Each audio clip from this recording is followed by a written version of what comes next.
I'm Julie Zenner along with Dennis Anderson. Here's what's coming up on Almanac North. Just 1 month from Election Day in Minnesota, and candidate appearances are almost continuous now. We have highlights from this week's U.S. Senate debate in Duluth. And we also have the contenders for a Duluth legislative race with us live in the studio. Plus, the very latest business news, including the naming of a new leader for Essentia Health. That and more is up next on Almanac North.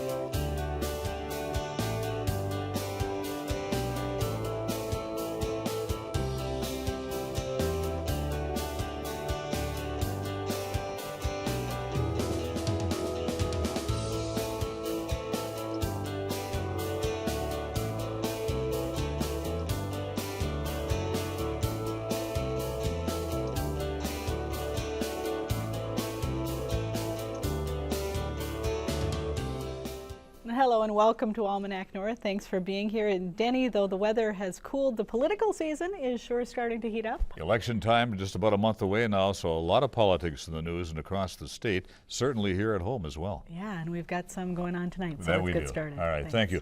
Now this week at the Duluth Playhouse, the two candidates for Minnesota's U.S. Senate seat went head-to-head in front of a crowd of a couple hundred people. Remarks by incumbent Al Franken and challenger Mike McFadden were also broadcast across the region. Here's some of what they said about issues affecting northeastern Minnesota constituents. We are sitting on the doorstep of an energy renaissance in this country that will allow us to see our best days ahead of us as opposed to behind us. We have the opportunity to be energy independent, which is historical and a game changer. We've not been energy independent since the early 1960s. And what energy independence allows me to do for you is to put more money in your pocket. I am a huge supporter of U.S. steel. And I'm going to tell you the facts here. The number one way to make our steel industry as competitive as it can be globally is to lower the cost of energy. Al Franken wants to get rid of the coal industry, which will ruin the port of Duluth. Half of the tonnage that's shipped out of this port is coal. I was up in the Minorca mine. They spend $1.3 million every month on electricity, which is driven by coal. I will drive down energy costs. I will make our industries more competitive. I will get us back on the road of growth and prosperity. And that's why I want your vote. Senator Franken. We need a diverse portfolio of energy, and that includes fossil fuels. But as Mr. McFadden has acknowledged, global warming is real. And eventually we're going to have to move to renewables. We're just going to have to do that. And that will be good for Minnesota and good for our economy. We don't have any fossil fuels here in Minnesota. Now, you can grow a crop, a big crop. If you can't get it transported someplace, that's a problem to market. And that's why this rail issue is so big. So much of rail use is now for the Bakken crude. And now I've been going to the Surface Transportation Board since I got to the Senate. Al, with all due respect, your lack of an energy policy and the lack of an energy policy from President Obama has caused the rail car shortage. There's not been one pipeline built. You haven't approved any pipeline. The Keystone Pipeline has been under review process for 6 years. That's crazy. That is too long. Pipelines are proven to be the most effective, most efficient, most environmentally sensitive way to transport oil. And until you start passing pipelines, we're going to have a rail car shortage. I know how to fix this economy. I know how to get us back onto the road of growth and prosperity. And you are putting Band-Aids as opposed to going to the root causes. We need pipelines in this country. I want everyone to know in this room and in this state that I am for pipelines. I will get them built. That is the number one way to alleviate our rail car shortage. Thank you. Senator? The Keystone Pipeline really has nothing to do with the Bakken oil. This is for tar sands oil. That's just the case. How about the Sandpiper and High Prairie and Alaskan? Well, can I just continue? Please. Yeah.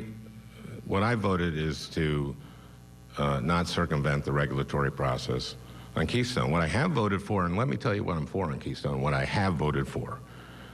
I have voted that if we build the Keystone pipeline, that it will be built with American steel.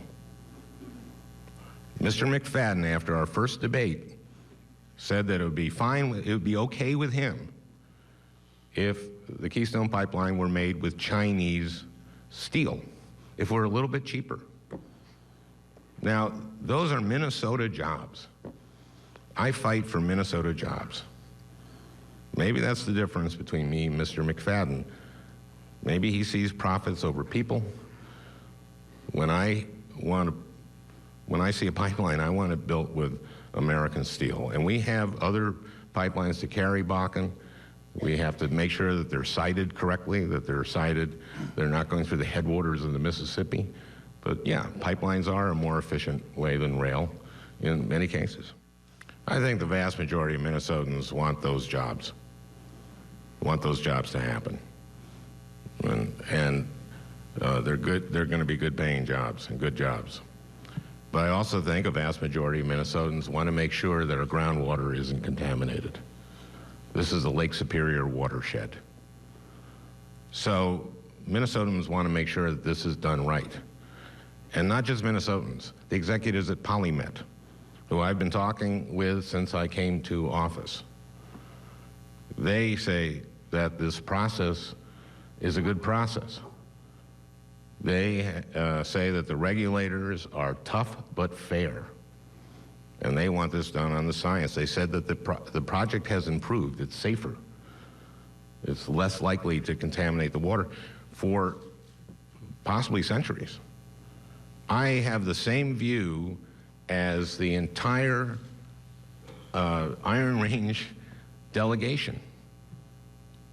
All the delegation to the state legislature have a uniform view on this. Let's do this right. We want this to happen, but let's make sure that we do it right. I support mining, that I will fight for miners. I'm an advocate to get these mines open. The fact that this has taken 9 years and over $200 million in regulatory review is not acceptable. It is crazy. It is crazy. And I remind you that the Democratic Party in this city 3 months ago had the opportunity to put forth in a platform that said they support mining, and they didn't. And watch Al Franken's actions, not his words. He has done nothing in 6 years to accelerate the review process of PolyMet. He's wrote multiple times to the FCC and the FEC on communication issues, but he has not fought for miners, and he won't, because he is connected at the hip of extreme environmentalists. And I'm tired of it. I'm tired of this false choice that's put forth by the environmentalists that you're either for the environment or for jobs. You can be for both. I've not met one person in Minnesota, myself included, that wants to do anything that would harm our 10,000 lakes. But we have a process here that has taken 9 years and $200 million, and we still don't have an answer. And the reason we don't have an answer is there's 7 different regulatory agencies responsible for making this decision. This is lunacy. And when Al Franken says he's talked to PolyMet and they're okay with the process, they have to say that. They are caught in regulatory limbo.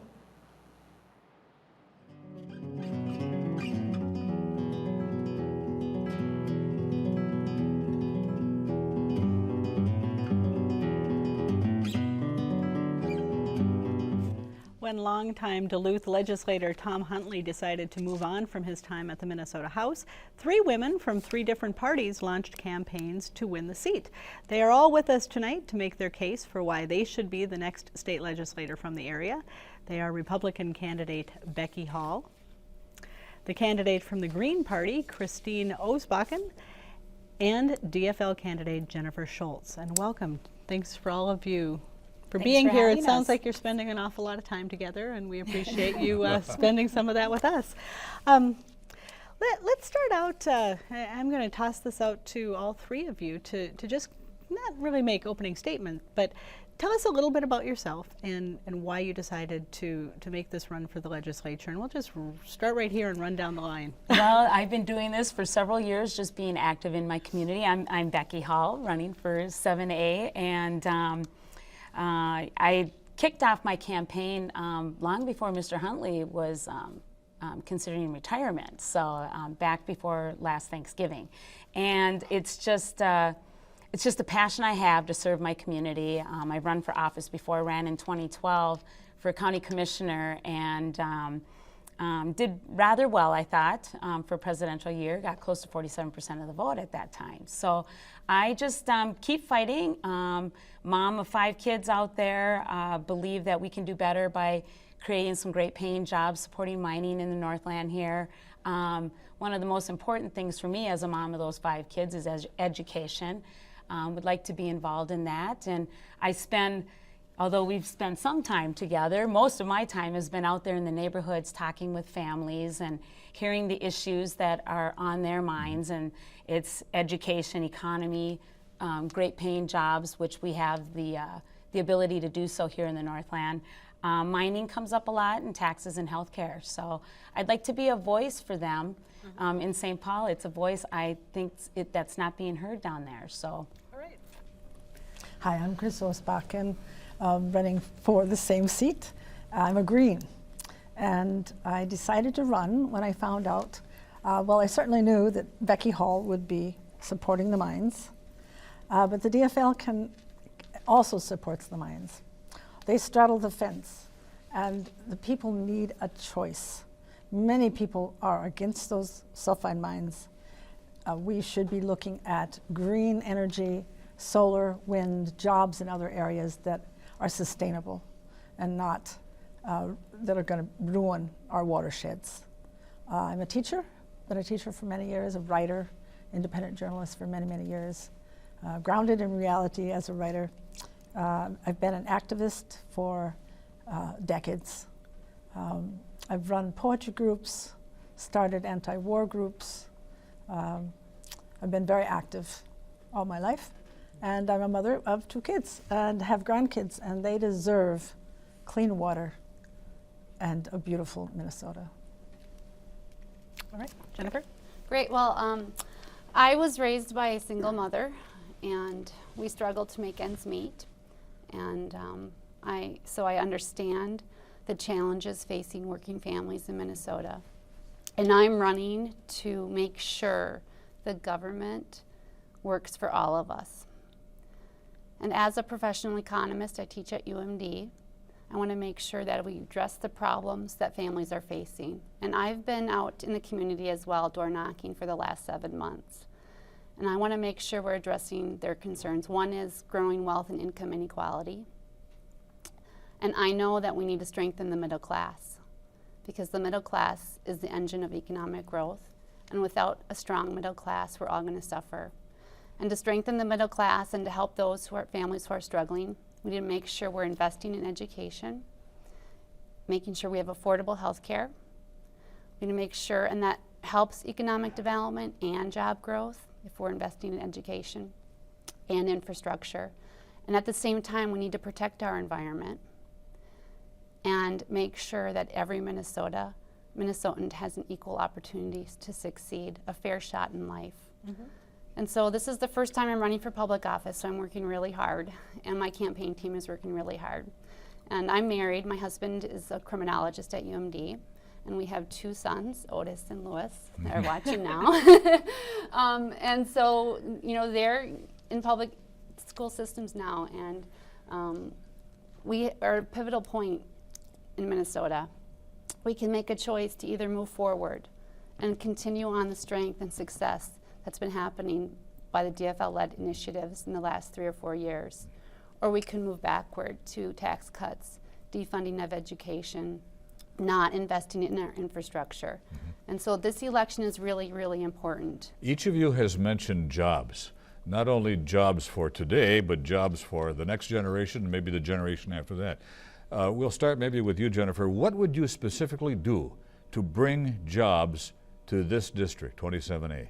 Well, I think the most important thing for economic development and job growth and job creation is to continue what we're doing, and that's the last few years DFL has paid back what the Pawlenty administration borrowed from education.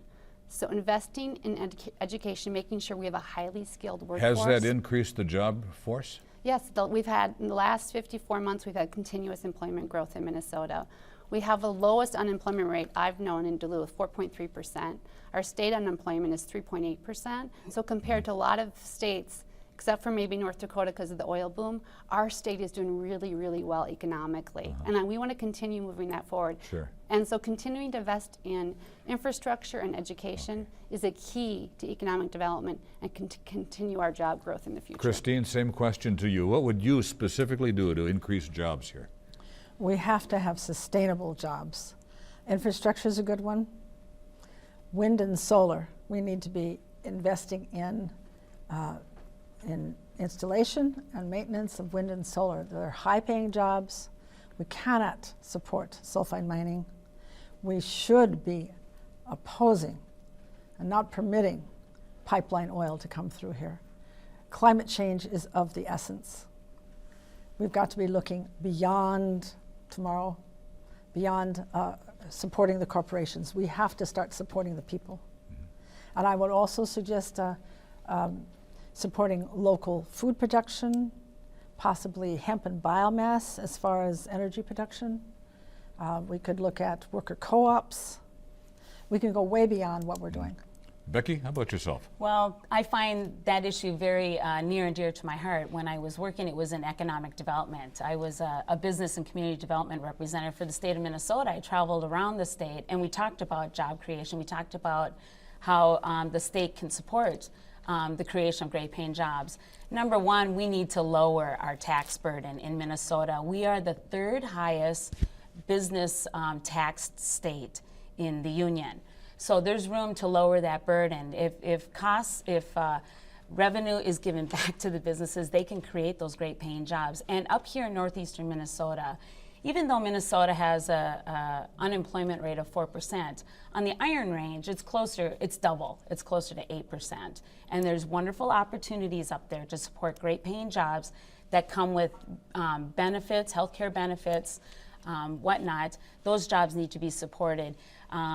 The opportunities in precious metals minings, they've been going through that permitting process for almost a decade now.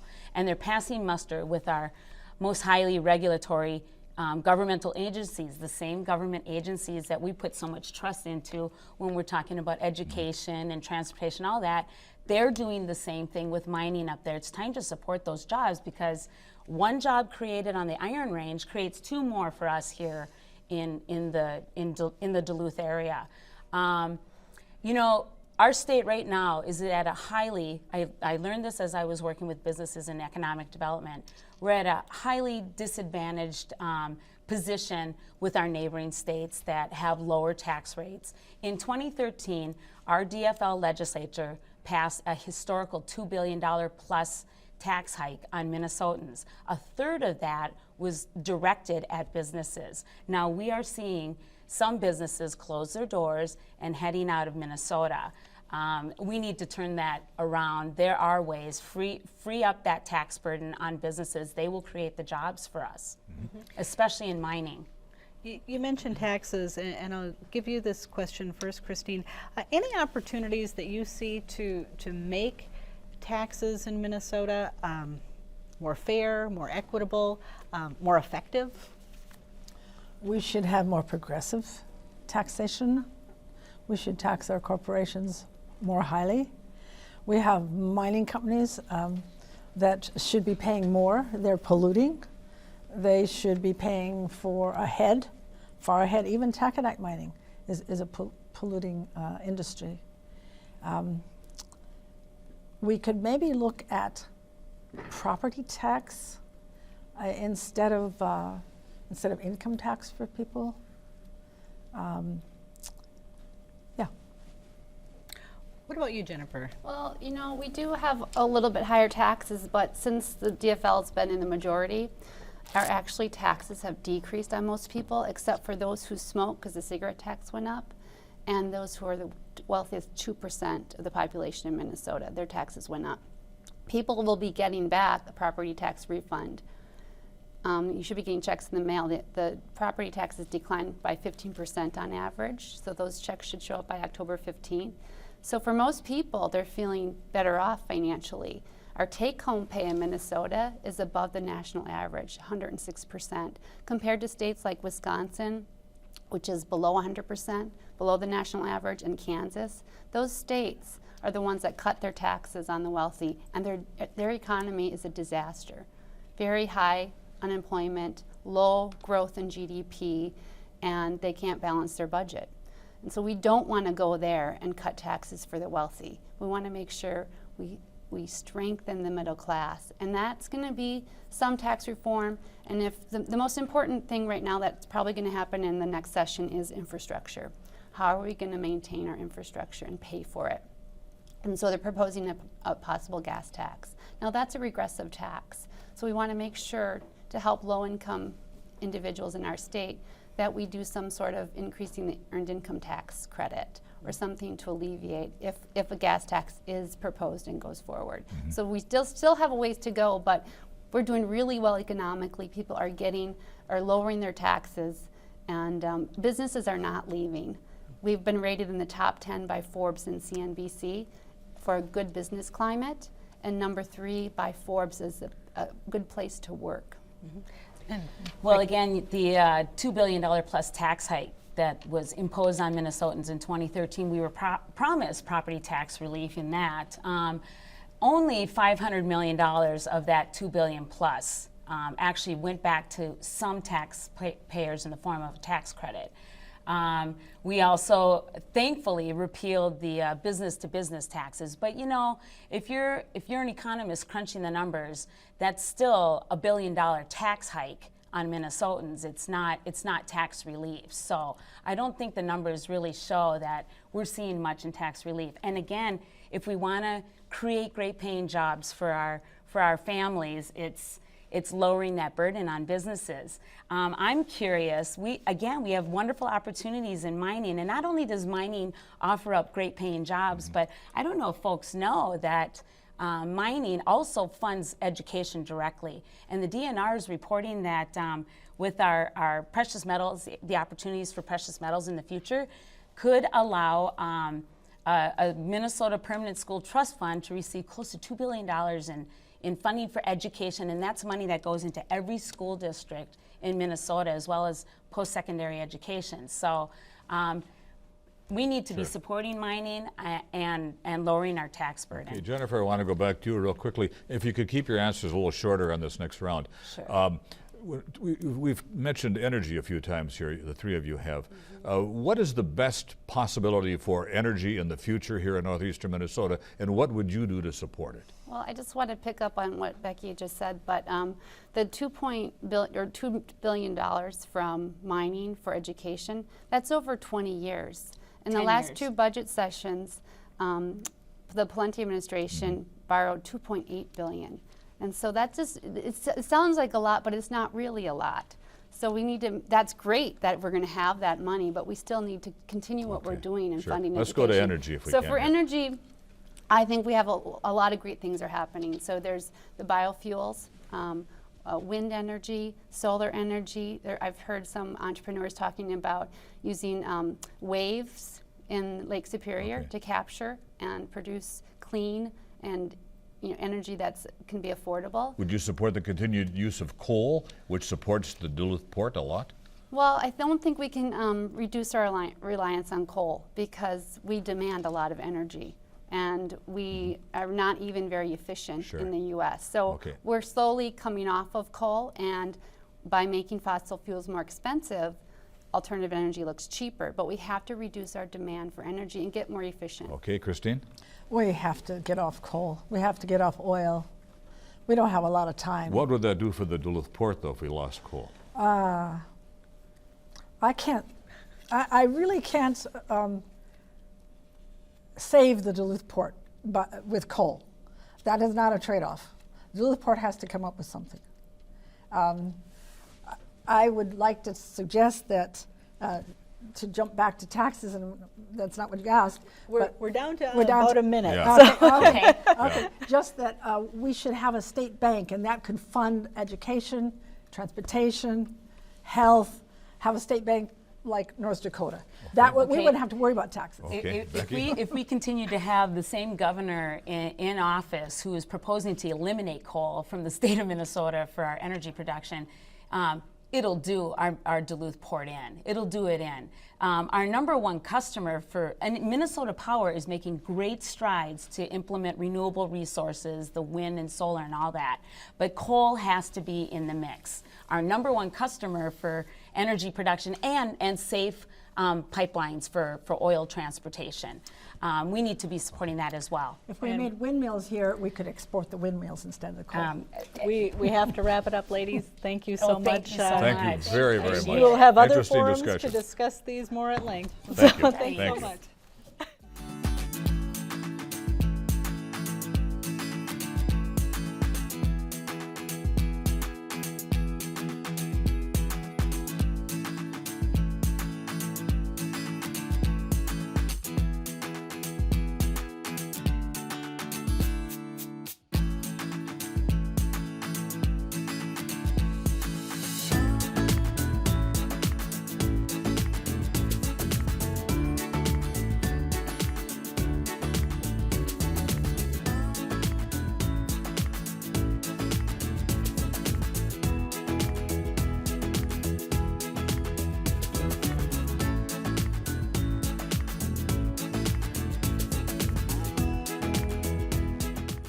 Time now for the week's economic news from the folks at Business North. Esser Steel, Minnesota has obtained financing to complete the construction of its open pit iron ore mine and processing facility at the former Butler mine in Nashwauk.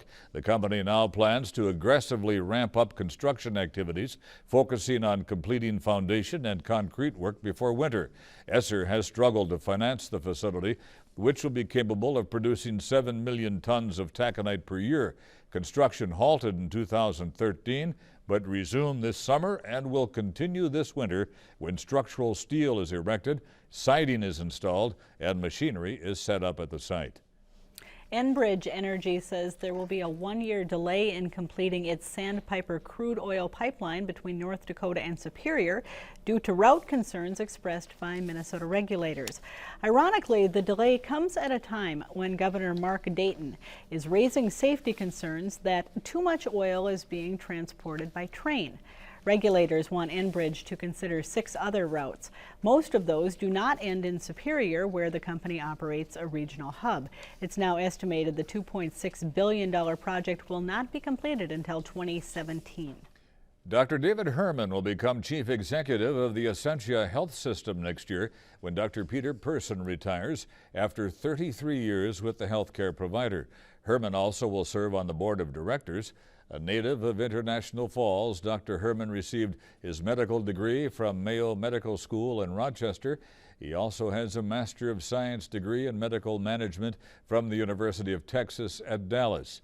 As chief executive, Herman will oversee 12,500 employees and physicians at 66 clinics and 17 hospitals spread between Wisconsin and Idaho. For more on these and other stories, visit businessnorth.com. If you have a comment about tonight's show, give us a call. Dial 218-788-2849 to leave a message or send an email to almanacnorth@wdse.org. And please visit the WDSE website for program information. And if you'd like to watch archived video of your favorite public television programming, including our show. We had snow tonight in some parts of northern Minnesota. We did indeed, and folks could be frolicking in the snow this winter. They will be. All right, for Denny and all of us here at Almanac North, I'm Julie Zenner. Thanks for watching. Good night.